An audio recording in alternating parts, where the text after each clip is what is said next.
লোহার মতন শক্তি। শিলাটা বিচিত্রভাবে দুজনের উপরে হামলা করছিল।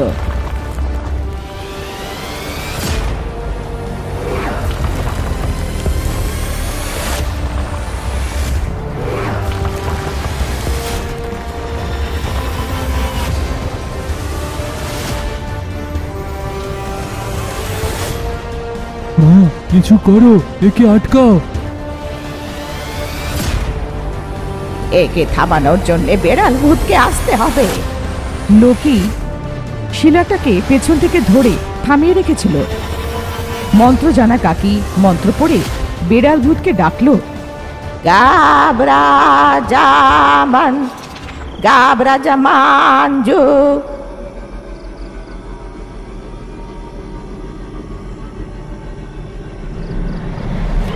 आजुम्बा आजुम्बा जम्बरे जम्बू आजुम्बा जमात भी आजुम्बा कमरा कम्बू आजुम्बा आब्रका पाब्रका हाम फट स्वाहा फटाफट स्वाहा। বিড়াল ভূত তাড়াতাড়ি করে হাওয়ায় উড়ে ভূতেদের দ্বীপের দিকে যাচ্ছে।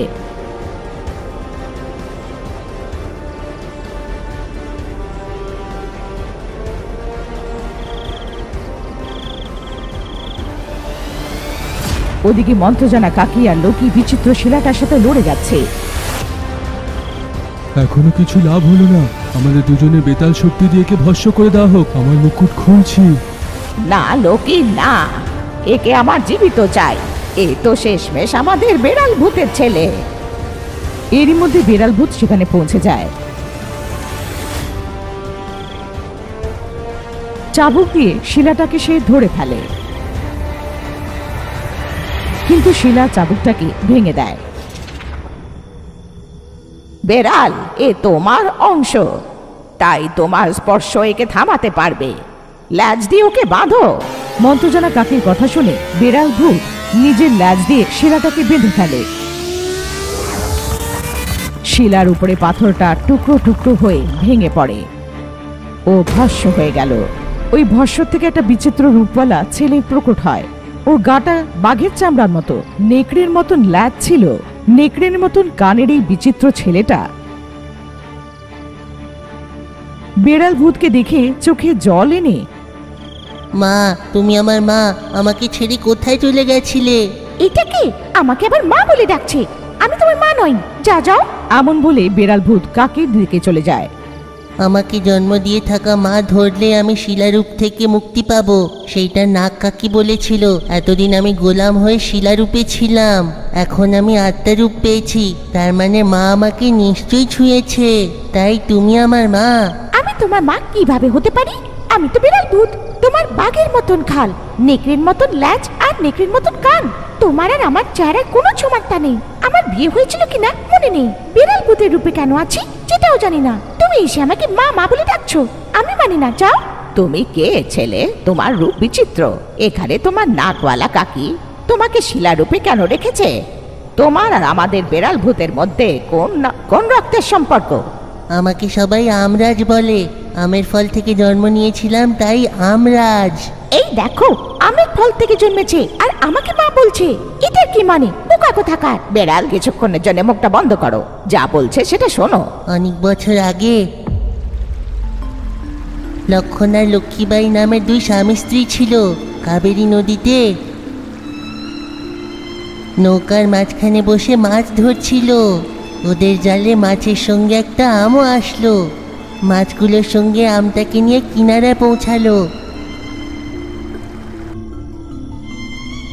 মাছ বিক্রি করে অন্ধকার হওয়ার পরে বাড়ি ফিরলো, তো দেখলো খাওয়ার জন্য কিছুই নেই। সকালে পাওয়া আমের ফল খাওয়ার জন্য কাটতে গিয়ে ওর থেকে একটা ছোট বাচ্চা বের হলো। ওরা এটা দেখে ভয় পেয়ে গেল। বিয়ের এত বছর পরেও সন্তান না হওয়ার কারণে লক্ষণ আর লক্ষ্মীবাইয়ের সেই বাচ্চাটাকে দেখে আশ্চর্যের সঙ্গে খুশিও হলো। ভগবান ওদের এই রূপে সন্তান দিয়েছে, এই ভেবে খুবই খুশি হলো। আম থেকে আমি জন্ম নিয়েছি, তাই আমরাজ নাম দিয়ে আমাকে ভালো করে পালন পোষণ করছিল। এইভাবে সময় কাটতে থাকে। বিচিত্র ব্যাপার এইটা ছিল, 20 বছর হয়ে যাওয়ার পরেও আমি 10 বছরের বাচ্চা রূপেই ছিলাম। এই দেখে গ্রামের লোকেরা আমাকে নিয়ে ঠাট্টা করত, বন্ধুরাও আমাকে নিয়ে ঠাট্টা করত।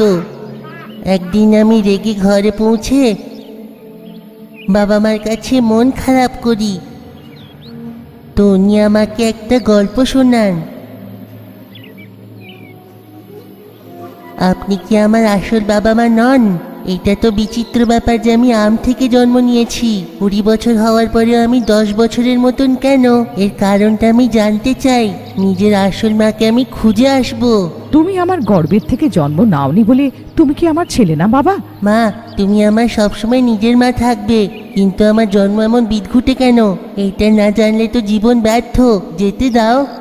রাস্তায় খাওয়ার জন্য মা আমাকে 1 সপ্তাহ খাবার দিয়ে দেয়। আমি বাবা মাকে বিদায় জানালাম আর নিজের রাস্তাতে এগিয়ে গেলাম। না থেমে 10 দিন যাত্রা করার পরে আমি রত্নগিরি নামে এক গ্রামে পৌঁছাই।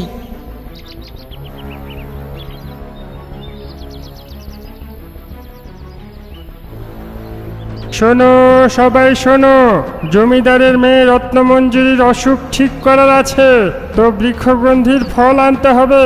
যে ওর ফল নিয়ে আসবে, রত্নমঞ্জুরির বিয়ে তার সঙ্গে দেওয়া হবে, ওকে রত্নগিরির জমিদার করা হবে।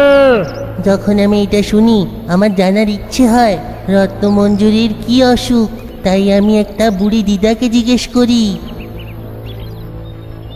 জমিদারের মেয়েকে বিষাক্ত সাপে কামড়েছে। বড় বড় বৈদ্য ওকে ওষুধ দিয়ে কোনো মতে বাঁচিয়ে রেখেছে।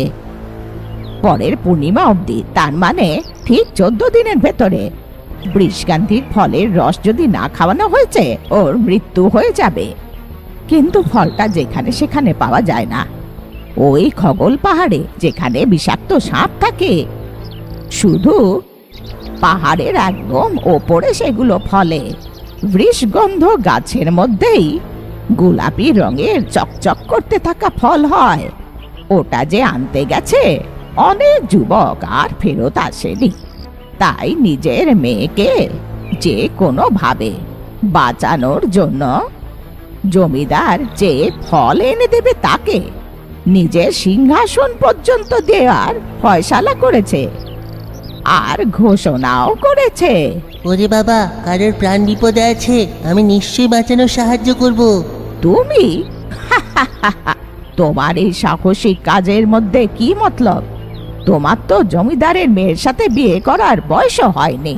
যাও, গিয়ে খেলাধুলা করো। আমি সেই কথায় খুব রেগে যাই, কিন্তু দিদা আমাকে সেই কথাটা এই জন্য বলল কারণ আমি একটা বাচ্চার মতন দেখতে। আমি সেই গ্রাম থেকে বের হয়ে যাই আর বৃক্ষগন্ধির ফল আনার জন্যে গোল পাহাড়ের দিকে এগিয়ে যাই। 2 দিন যাত্রা করে একটা ঘন জঙ্গলে পৌঁছাই আমি। যাত্রা করে আমি ক্লান্ত হয়ে যাই। দুর্বল আর জ্বর হওয়ার কারণে আমি অজ্ঞান হয়ে গেলাম। যখন আমার জ্ঞান ফিরল তখন আমি একটা ছোট কুটিরে ছিলাম। একটা ছোট কুটির যাতে দাদু আর নাতি থাকে। ওরা খুব গরিব। ঋণ না শোধ করতে পারার কারণে ওদের গ্রাম থেকে বের করে দেওয়া হয়, তাই ওরা জঙ্গলে থাকে। ওরা আমাকে ভালো করে খেতে দেয় আর ভালো খেয়ালও রাখে।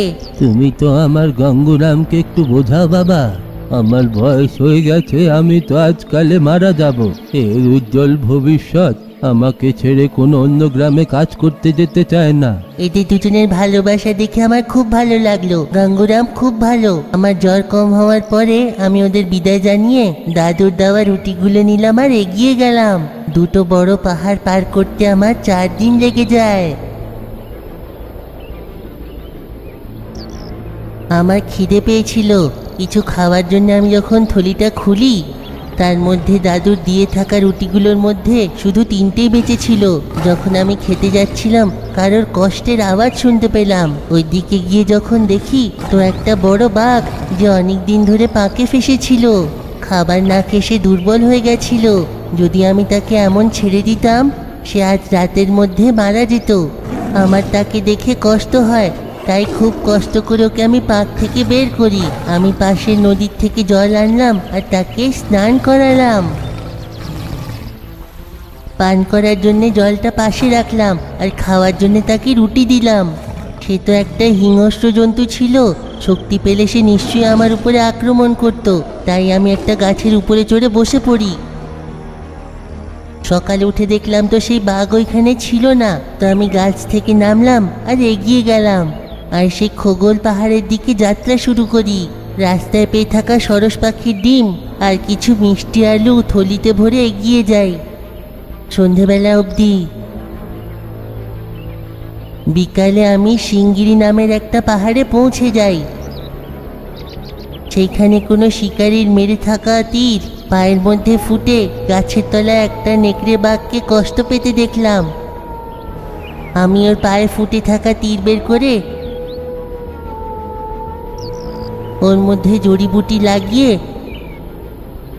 আমার কাছে থাকা ডিমগুলোকে খেতে দিয়ে দিই। আমি ভাবলাম পাশে কোনো নদী হবে। নারকেলের খোলস নিয়ে আমি এগিয়ে যাই। যখন আমি জল নিয়ে ফিরি তখন দেখি সেই নেকড়ে বাঘ ওইখানে নেই, না সেই ডিম যেটা আমি দিয়েছিলাম। মনে হয় একটু শক্তি পেয়েছে, তাই চলে গেছে। আর এই ভেবে আমি সেই পাহাড়ের কাছে শুয়ে পড়ি।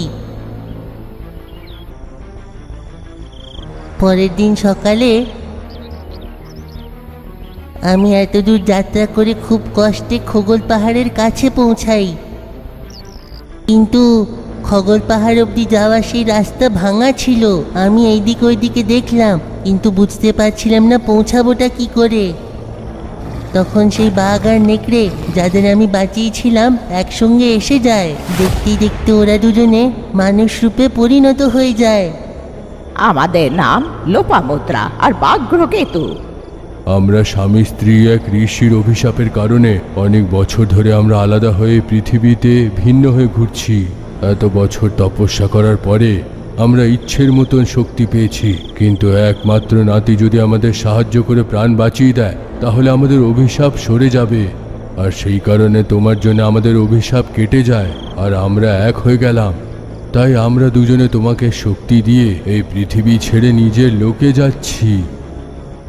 তুমি হ্যাঁ বললে আমরা জ্ঞান শক্তি দিয়ে নিজের জায়গায় চলে যাব। যতক্ষণ আমরা সেটা তোমাকে দেব না, আমরা এই সংসার থেকে মুক্তি পাব না। যদি আপনারা ভাবেন যে আমি শক্তি ধারণ করার মতন যোগ্য, তো আমি নিশ্চিত নেব। কিন্তু আমাকে পাহাড় পার করার উপায় বলুন। আমাকে একটা মেয়েকে বাঁচাতে হবে। আমি এখানে কেন এসেছিলাম, ঘর ছেড়ে কেন আসতে হলো, আমি ওদেরকে পুরোটা বোঝাই। হ্যাঁ, পশু বলের সাহায্যে আমরা সব করতে পারি। আমাদের এই দুটো শক্তি নিয়ে নাও আর আমাদের সংসারের থেকে মুক্তি দাও। বাবা, শক্তিগুলোর উপযোগ যদি ভালো কাজের জন্য করো, তোমার আর এই জগতের সব লোকের জন্য ভালো হবে। ওরা আমাকে বসালো আর কানে একটা মন্ত্র দিল। যে ওরা আমাকে শক্তি দিয়ে দিল, ওরা হাওয়ায় মিশিয়ে গেল। ওদের দুজনের রূপ আমি পেয়ে যাই, আর আমি ইচ্ছাধারী শক্তি নিয়ে একটা বাজ পাখির মতন উড়ে গেলাম আর খোগল পাহাড়ে নামলাম। তারপরে আবার মানব রূপে এসে যাই। আমি সেই বিষগন্ধি গাছ খুঁজছিলাম যেইটা সেখানে ফলে। এই পাহাড়টা বিষাক্ত সাপ আর ধোঁয়াতে ভরে ছিল। লোকেদের কঙ্কাল চারিদিকে ছিল। মনে হয় সেই গাছ খুঁজতে খুঁজতে মারা গেছে। বৃক্ষগন্ধির গাছ যেইটা আমি খুঁজছিলাম অনেক বড় একটা মাটির ঢিবিতে ছিল। যেই আমি সেটা তুলতে গেলাম, ভয়ঙ্কর সাপ আমার উপরে আক্রমণ করে। তাড়াতাড়ি ইচ্ছাধারী মন্ত্র পড়ে ইচ্ছাধারী রূপবাদীরা, পক্ষী সাপ নরবাদীরা, ইচ্ছাধারী রূপিকারা, ধুম ভুম ভস্মকারা। আমি একটা সাপের রূপ ধারণ করি আর তার সঙ্গে আমি লড়াই করি। নিজের পশু বল দিয়ে আমি তাকে হারিয়ে ফেলি।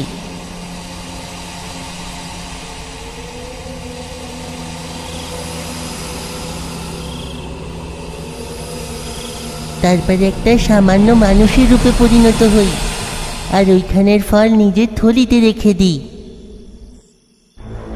মনে মনে মন্ত্র জপ করে রূপ পাল্টে নিলাম আর সেইখান থেকে উড়ে যাই। যাত্রা করার সময় যখন জ্বর এসে যায় আর আমি মরতে বসেছিলাম, সেই সময় যেই দাদু সাহায্য করেছিল ওনার ঘরের সামনে নেমে যাই আর নিজের সামান্য রূপে দাদুর কাছে যাই। দাদু নিজের নাতিকে এই বৃক্ষগন্ধি ফল দিয়ে রত্নাগিরির জমিদারের কাছে গিয়ে এই ফল আপনার নাতনির জন্য নিয়ে এসেছি বলুন, তোমার নাতি সেই গ্রামের জমিদার হবে। আপনার মতন ভালো মানুষের গরিব থাকা উচিত নয়। যদি কেউ জিজ্ঞেস করে তাহলে বলবে খগল পাহাড়ের থেকে সাপের সঙ্গে লড়াই করে নিয়ে এসেছো। দাদু সাবধানে থেকো, দেখো রত্নাগিরির লোকের যেন কষ্ট না হয়। আমি খগল পাহাড়ে পৌঁছে মন্ত্র জাপ করলাম আর গন্ধর্বদের ডাকি, তম হে হোকরা হোলিকা জাম জি জেকরা জল্লিকা পল্লিকা নারিকা বাস্তিকা, এদের শক্তি আমার গল্লিকা। তুমি আমাকে ডাকলে কেন? আপনার শক্তি দিয়ে আমাকে বলতে পারবেন মা কোথায়? বাঘ আর নেকড়ে মনুষ্য নিজের চোখ বন্ধ করে, নিজের দিব্য শক্তি দিয়ে মায়ের খোঁজ করে, কিন্তু ওরা দেখতে পায় না। যদি তোমার মা বেঁচে থাকতো আমার দিব্য দৃষ্টিতে নিশ্চয়ই দেখা দিত। আমার দিব্য শ্রবণ শক্তি তোমার মায়ের আত্মার কথা শুনতে পাচ্ছে, কিন্তু সেই আত্মাটা যেখানে থাকে সেটার খোঁজ আমরা নিতে পারছি না। আমার বাবা কই?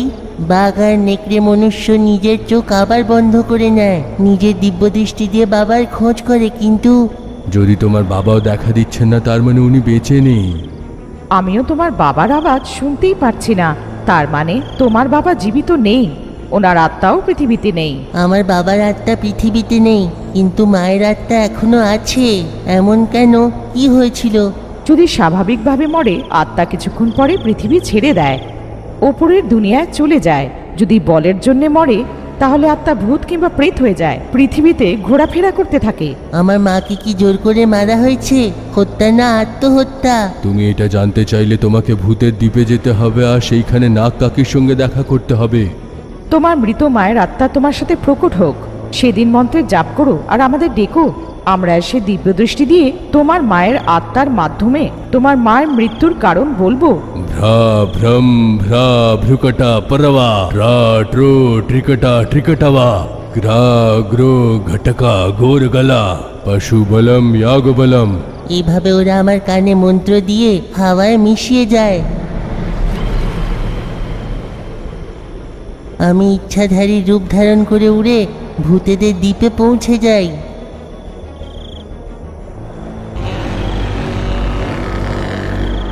কিন্তু যেই আমি এই দ্বীপের মধ্যে পা দিই, নাগ কাকির গোলামরা আমার উপরে আক্রমণ করে দেয়।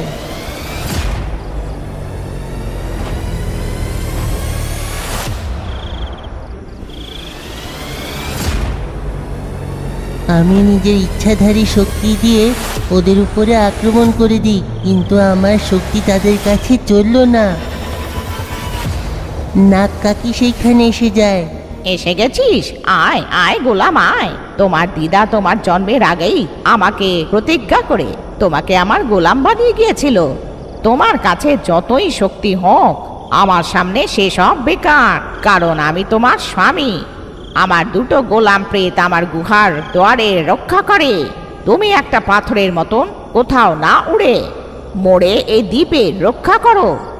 যখনই কোনো লোকের পা জলের উপর দিয়ে না উড়ে এখানে পা রাখবে, তখন তোমার পাথরের রূপটা নড়াচড়া করে শুরু করবে। যে কেউ আমার অনুমতি ছাড়া এই দ্বীপের উপরে পা রাখবে, তোমাকে তাকে মেরে ফেলতে হবে। যেহেতু আমি তোমার স্বামী, এটা আমার আদেশ। সাবধান, মরা অবধি তুমি আমার গোলাম। সাবধানে রক্ষা করো। আর এই বলে উনি আমাকে শিলারূপে পরিণত করে চলে গেল। সেদিন থেকে অনেক বছর ধরে আমি এখানে শিলারূপে আছি। দুই গন্ধর্ব আমাকে বলল শুধু আমার মাই মুক্তি দিতে পারবে। বেড়াল রূপে আমার মায়ের ছোঁয়া লাগাতেই আমি আমার রূপ ফেরত পেলাম, তাই আমি বুঝলাম ইনি আমার মা। আরে এ আবার শুরু করে দিল। যখন ওরা সবাই কথা বলছিল, দূর থেকে একটা ছোট্ট বাচ্চার কান্নার আওয়াজ আসছিল। নিস্তব্ধ ভূতেদের দ্বীপে আর্তনাদ করছিল। সবাই চুপ হয়ে যাও, কোনো ছোট বাচ্চার কান্নার আওয়াজ আসছে। কিছুদিন আগে হাত পায়ে 6টা আঙুল থাকা একটা বাচ্চাকে নাক কাকি বন্দি করেছে। চলো গিয়ে ওই নাকওয়ালা কাকির নাকটা টিপে বাচ্চাটাকে বাঁচাই। নাক কাকির গুহা জ্বালা রেখা দিয়ে সুরক্ষিত করা, অনুমতি ছাড়া ভেতরে ঢুকলে ছাই হয়ে যাবে। আর সেই বাচ্চাটাকে সোনার খাঁচায় রাখা হয়েছে, জোর করে বের করলে সেও ছাই হয়ে যাবে। এখন কি করি? বাচ্চাটাকে কিভাবে বাঁচাই?